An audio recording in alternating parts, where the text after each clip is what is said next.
Earth to Richter Dawn. We need you.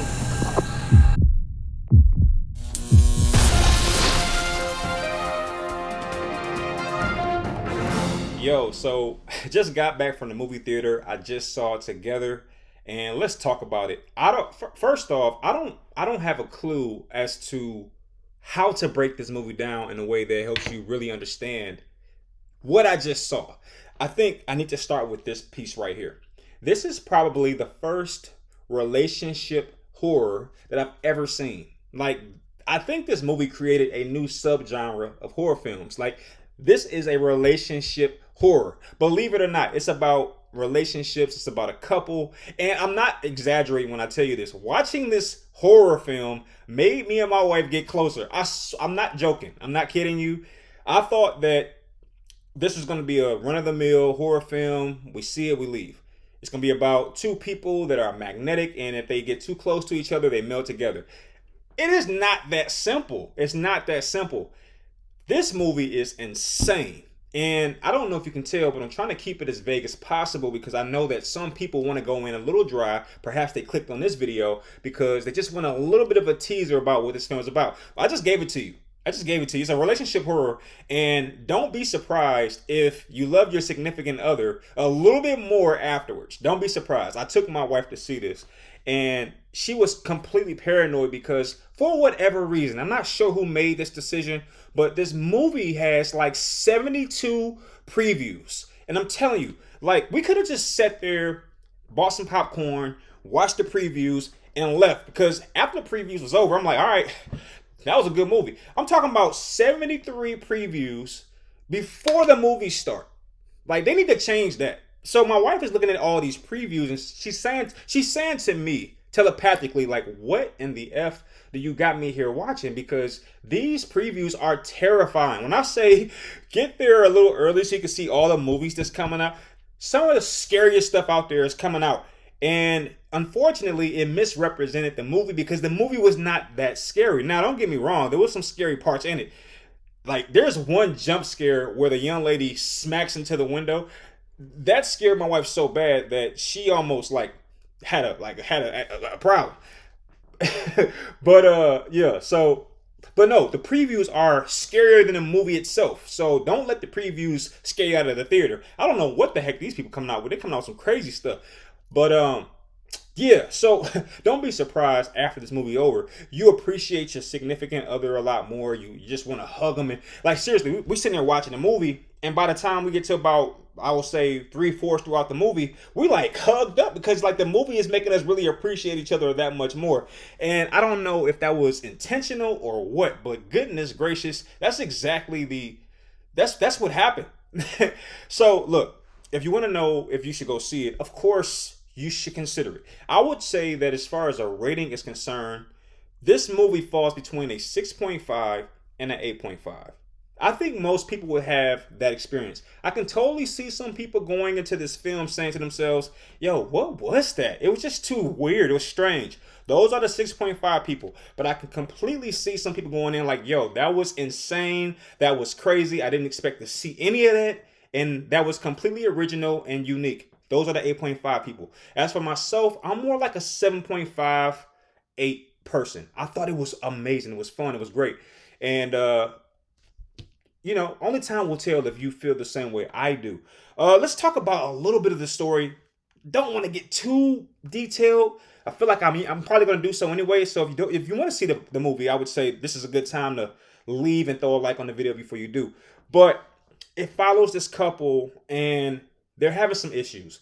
And the issues really stem from the male character having some traumatic stress as a result of his father passing away. And that has caused him to have issues with regards to, sex and stuff like that. The woman, the girlfriend in the movie, she is earnestly trying to tie this guy down because I think she sees a future with him. But unfortunately, he's having some blockage issues as a result of losing a parent. And what's going on in this film is she proposes to him, believe it or not. She proposes to him. He doesn't accept it because he's shocked. Why is he shocked? Because he's just in a state of confusion, in a state of flux. Like, seriously, throughout the entire film, the boyfriend character, he's like, Like that's his character through and through. Like the entire film, he's like seriously, the entire film. The issues that he's dealing with as a result of losing his father also is impacting him sexually. I've never seen this, and I think all guys can concur. I've never seen a woman want it so bad and a guy not want it so bad at the same time. Like seriously, the whole time she's trying to get this guy to give her some, I'm looking at my wife like, it's a damn shame. This girl is begging him for some. You know what I'm saying? I'm looking at her like, you could have one of these. You know what I'm saying? You could have a man that's docile who don't want to do nothing. You know, you lucked up. That's what I want. I was just looking at her the whole time. The whole time she like, please just. I'm looking at her like this, like. I mean, you want to? I'm like, you want to swap? So look, so it's a struggle there, and man, I don't even know where to go with this film.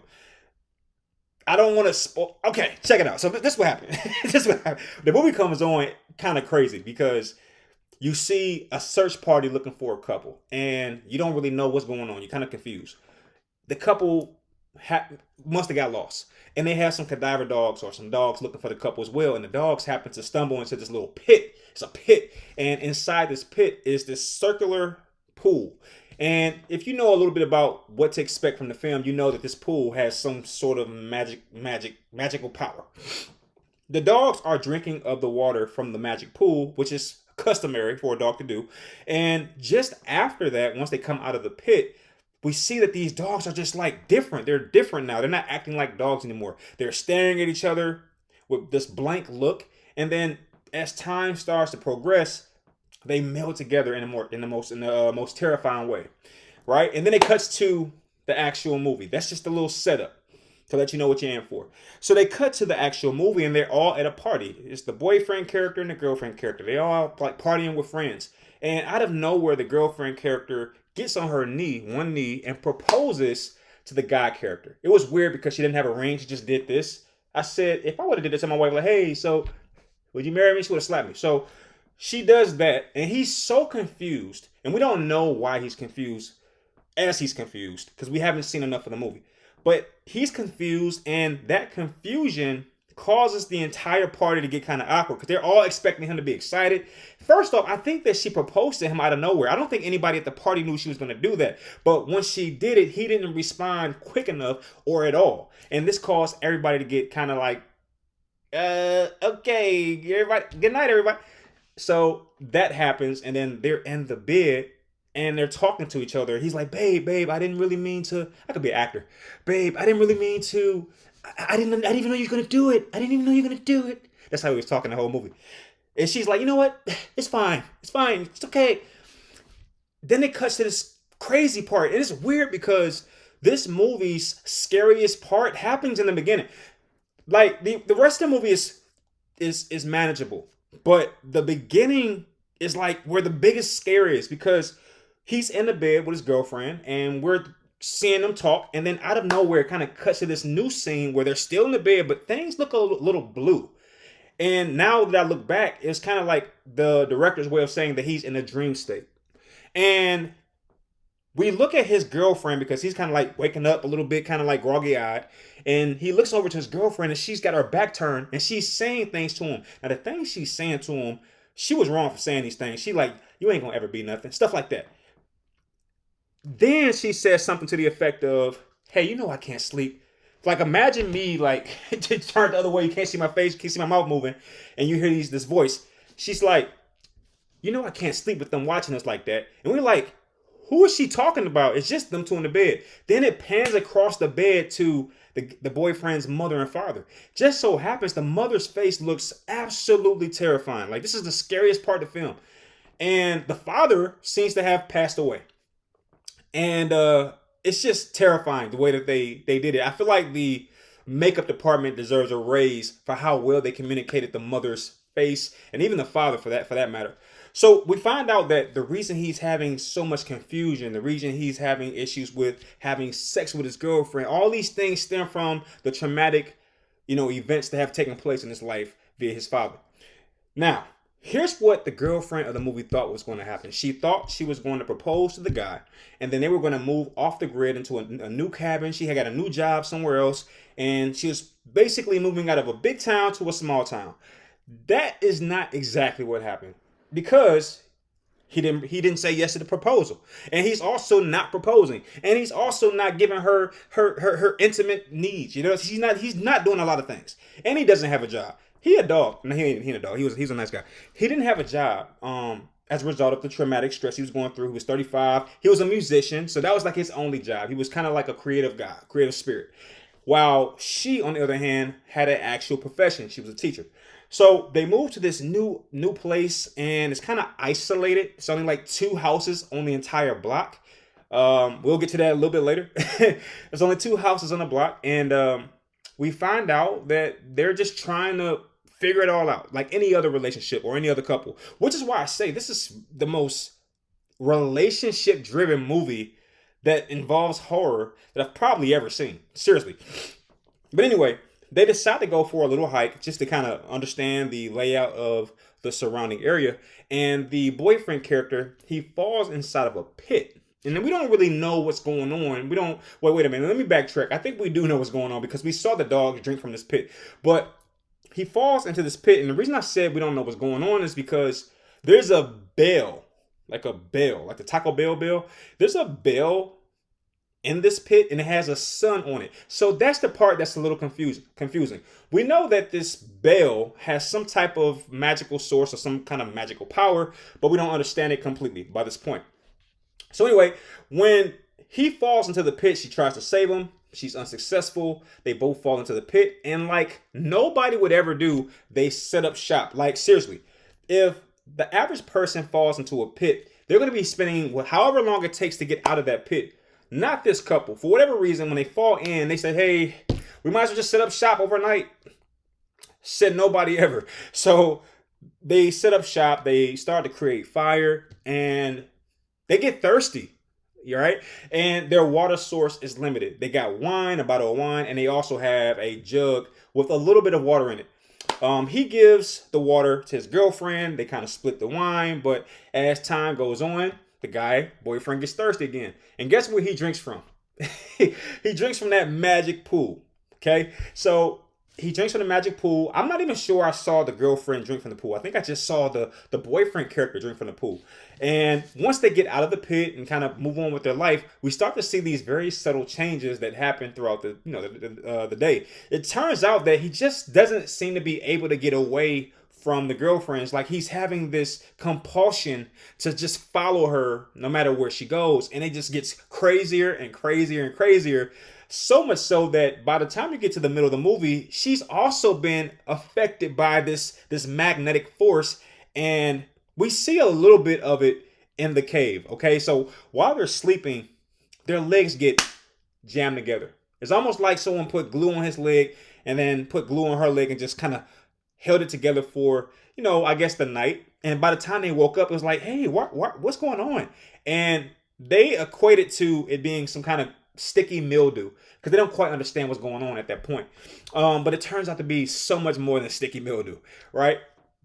And as we go throughout the movie, she starts to be impacted too. She doesn't really understand it. He seems to have a better understanding of it, but it just goes crazy from there. Okay, man, there's some crazy stuff that happens in this movie. I don't really know how do you even.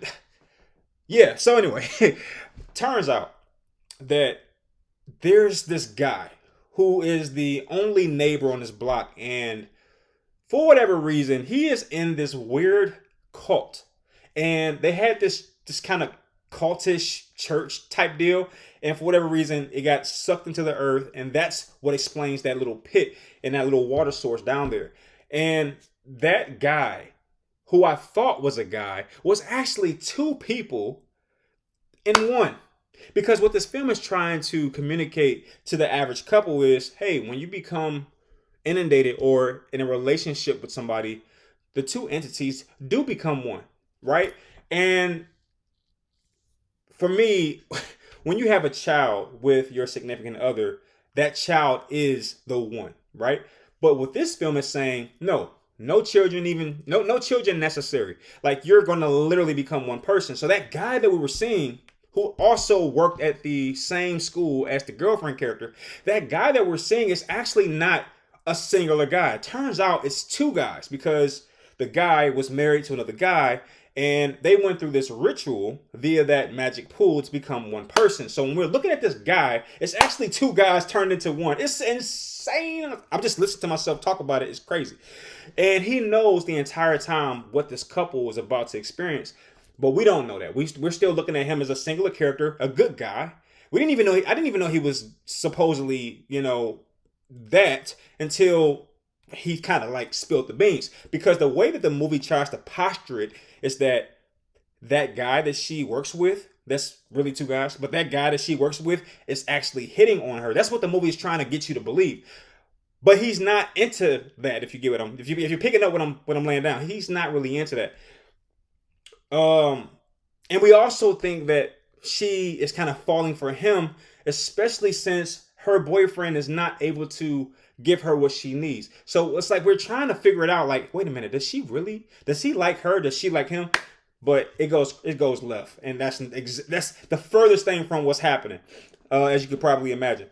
But anyway, the movie starts to unwrap the onion, if you will, and they start to get just inseparable. One thing that happened that was a little confusing for me initially until I started to watch the film a little further was I thought that if they separated from each other, they were fine. But to my surprise, even when they separated from each other, it's like the guy, and I didn't see this happen so much with the female character, but the male character, when they separated, he just couldn't function.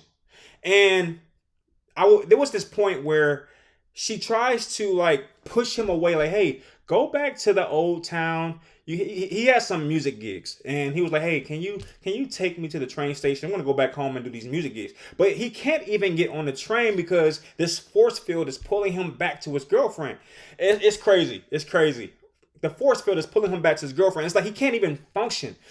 And this whole time, he's kind of feeling like he's going crazy, so much so that he's going to see physicians to get pills, and he's just doing everything he can because he's having dreams. But anyway, before it's all said and done, we start to see this connection happen. They start to actually connect. The way that they did this was pretty interesting because we see them in bed and we hear this noise. And for me, I'm looking like, is this going to be another one of those hallucinations where he sees his mother, blah, blah, blah? No, turns out you hear a noise and that's the girl's hair going down the guy's throat. Can't make this up. And the way that they showed that, it was insane. So she's like, hey, babe, can you like move over? You're laying on my hair. And he's not responding. You see what I'm saying? So then they pan to his face and he's like, oh, he's choking because her hair is literally going down his throat because, again, they're starting to connect. It's crazy, man. It's crazy. So that happens. And then there's another couple instances where they're starting to connect and they're like fighting it. And the best way I can explain this connection is that they're like magnets. And that pool, via drinking from that water source, is turning them into one person, so much so that they're almost like being forced together. And because they were able to catch it so early in some of those instances, they were able to kind of stop the full conversion. Like the time when they were in the cave and their legs was connected, they stopped it because they just pulled it apart. Or the time when he's sleeping, he's getting her hair down his throat, they stopped it because they were able to kind of pull it apart before it got real bad. But there's points in the film where it's just too late. And surprisingly, as the film goes on, this force field gets more and more intense to the point where you just can't undo it. The best representation of this force is somewhere in the third act of the film when their hands become one hand. And it's like no way to really separate this, right? But I like what the movie tried to do. As they're connected, the guy starts to take muscle relaxers that he got from the physician because, again, he thinks he's going crazy. And the muscle relaxer is starting to allow them to kind of separate a little bit, but not so much that they can just pull apart. So, needless to say, they have to get really creative to get separate. All right, chainsaw. So, man, it's a lot here. It's a lot here. It's a lot here. By the time this movie was over, I'm gonna tell you what really happened. When the movie was over, my wife and I were looking at each other like, "Yo, I love you." And you know what? If I had to be one with somebody, it would be you. It'd be you. That's how you feel by the time it goes off, because by the end of the movie, something crazy happens. I don't even think it's fair to tell you what that is. I feel like you just got to see that part. All right, the ending was spectacular. Some people might not think so, but for me, it was the perfect payoff, because this entire film, these people are trying their best to stay apart from each other, these two individuals. But by the end of the film, it was so satisfying. And I was like, please don't shut off or don't go off. Don't go black screen on me. I want to see it. Show it to me. And they showed it. I said, that is awesome. That was awesome. So anyway, needless to say, I thought the movie was pretty good. It was pretty fun. It was a fun movie. It got to a point where it got so outrageous that I'm sitting here laughing. Like, I'm laughing in a horror film. It reminded me of The Fly. You remember that movie called The Fly, where it's supposed to be like a horror film, but the dude is like turned into a fly, and it's so outrageous that it's funny. You know what I'm saying? Like, I can see a kid looking at this movie and being terrified. Like, seriously. But as an adult, it's like, huh? You know what I'm saying? So it reminded me of The Fly. It was like this gruesome body horror comedy, like satire. That's what it was. I wouldn't, I'll also say this for what it's worth. I don't think that I would have fully enjoyed this film the way that I did if I went to go see it by myself. I felt like by bringing my partner, that's what made it so much more enjoyable. It's like playing a game that's fun, but playing that game with your friend is so much fun, so much more fun. I will say this for what it's worth. There was a young lady sitting one chair over from me, and she had came to see the movie by herself. There were many instances where I would glance over. I know I'm not a creep. I'm not a creep, but I had to see if I was trying to see how what I was saying was impacting other people. I would look over at my wife, and she was like, just dodges. She always dodges. It don't matter what the movie about, she dodges. And I was looking over at her, and she was just like she was having that type of reaction. So I think that greatly sums up what you're in for if you haven't seen it. Have you seen this movie? What do you rate it? For me, again, I'm gonna go more like a 7.5, and I think I'm being a little unfair. I feel like I'm trying to pull back how much I enjoyed it. It might be more of an 8, but I'm gonna stick with 7.5. I think 7.5 is fair. Okay? All right. Man, that was a good one. That was a funny one. Peace.